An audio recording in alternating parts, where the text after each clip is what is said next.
During the school holidays, I took my daughter to a park. I had barely entered the park entrance with my daughter when a supercar crossed the solid line and rear-ended us. The man who jumped out came storming toward me, furious. "Do you even know how to drive? Do you know how much this car costs? You can't afford it even if you went bankrupt." I was about to argue back since he was clearly the one breaking traffic rules, but I froze. That car looked painfully familiar. Wasn't that the supercar my mother gave me the first year I took over the Milton Group? Even the license plate was identical. My wife, Hazel Bishop, had told me the engine was broken and that she'd sent it to the dealership for repairs. I met the man's arrogant stare. "Is this car really yours?" He paused, then grinned smugly. "My wife bought it for me. It's limited edition. Someone like you wouldn't understand. Go call your family and sell your house. You owe me $200,000. Sneering, he added, "Don't try anything clever. My wife's the GM of Milton Group. She has serious connections. She'll be here any minute." I let out a cold laugh. So Hazel canceled on our daughter today, not because of a business meeting, but because she was out spending the holiday with her lover and his kid instead. During the school holidays, I took my daughter to a park. I had barely entered the park entrance with my daughter when a supercar crossed the solid line and rear-ended us. The man climbed out aggressively. "Do you even know how to drive? Do you know how much this car costs? You can't afford it even if you went bankrupt." I frowned and pointed at the solid lane marking on the road. "Sir, you crossed the line and caused the collision. It's your fault." He cut me off impatiently. "No, you're obviously at fault here. When you see a multi-million-dollar supercar like mine, you're supposed to move aside.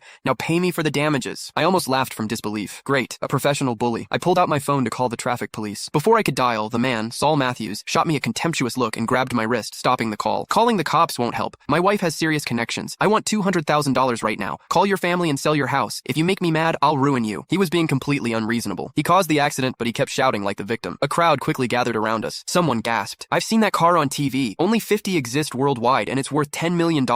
That's a real billionaire's ride." Another person shook his head. "That guy driving the cheap electric car is finished. He'll lose everything paying for this." Someone else sighed sympathetically. "People who can afford cars like that have unimaginable power. Even if they're wrong, they can twist it however they want." The praise only inflated Saul's ego further. "You hear that?" he said smugly. "Be smart. Right now it's only $200,000. If you drag this on..." I suddenly interrupted him. "Is this car yours?" The moment I saw it, something felt off. Then, realization hit me. This was my mother's gift to me the year I became chairman of Milton Group. The last 4 digits of the license plate were my birthday. My wife, Hazel Bishop, had told me the engine failed and that she sent it to the dealership. We owned too many cars, most rarely driven, which was why I hadn't recognized it immediately. I had taken the electric car today just to stay low-key. Saul's expression darkened. "What are you implying? My wife gave it to me. Of course it's mine." He then seemed to remember something, and his face lit up with exaggerated pride. "My wife is a big shot. She runs Milton Group, the biggest corporation in Harborview. You can't afford to offend her." My eyes narrowed. "Milton Group?" He lifted his chin arrogantly. "Scared now? Call your family and pay up. Otherwise, I'll make sure you end up behind bars." At first, I thought I had misunderstood. Maybe the dealership staff had taken the car out without permission. But now it was obvious. Hazel was cheating. Seeing me stay silent, Saul assumed I was intimidated and sneered again. "I'm telling you, my wife is almost here. If you ruin our family outing today, she'll blacklist you from every industry. Doesn't matter what job you have." I let out a cold snort. "You've got a big mouth." An older woman from the crowd stepped forward kindly. "Young man, ordinary people like us can't fight families like that. Just chalk it up to bad luck." You can find the full story in my bio. It's free.